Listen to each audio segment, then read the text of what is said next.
If you've ever felt like worry is a personal flaw, a sign you're not strong or disciplined enough, this video is for you. Because the first, most powerful shift is this: worry is not a flaw. It's a signal. For tens of thousands of years, this internal alarm was a survival superpower. Your brain isn't broken for forecasting threats. It's doing its ancient job of trying to protect what you care about. The exhausting part isn't the signal itself. It's the fight we put up against it, treating it like a prophecy of doom we must argue with or eliminate. The one shift is to stop fighting the signal and start reading it. To see worry not as a prediction of the future, but as data about your present values. That meeting you're anxious about?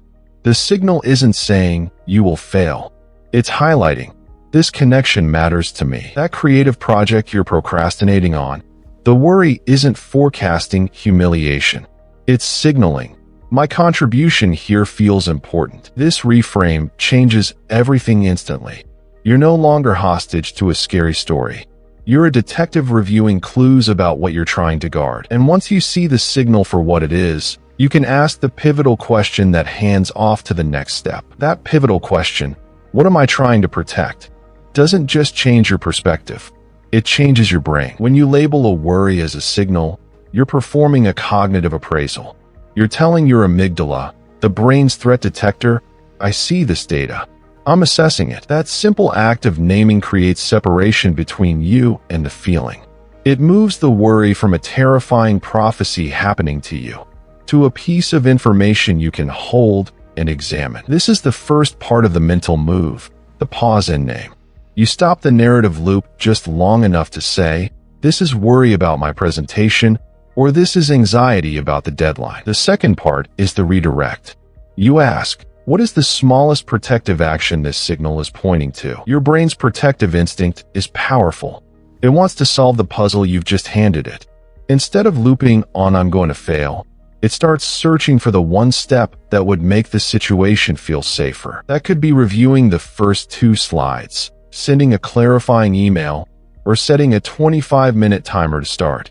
The action is almost trivial, but it transforms the entire loop from a paralyzing story into a solvable equation. The energy of worry gets channeled into focused motion. The shift isn't about eliminating the signal. It's about upgrading the response from a frantic alarm to a calm, operational instruction. And once you've made that pivot, the feeling itself begins to settle. Because its job, to get your attention, is done. Now, let's see what this looks like the moment a real worry hits. So let's walk through it. The moment hits. You're about to present, and the thought flashes, I'm going to freeze up and look foolish. Instead of wrestling with that story, you pause. You take one deliberate breath and label it. There's the signal.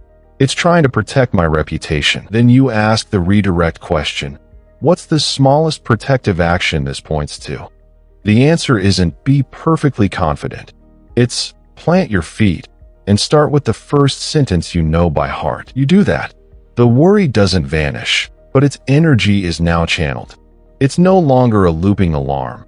It's the fuel for that first, concrete step. The signal's purpose is served, not by endless mental rehearsal, but by the smallest move forward.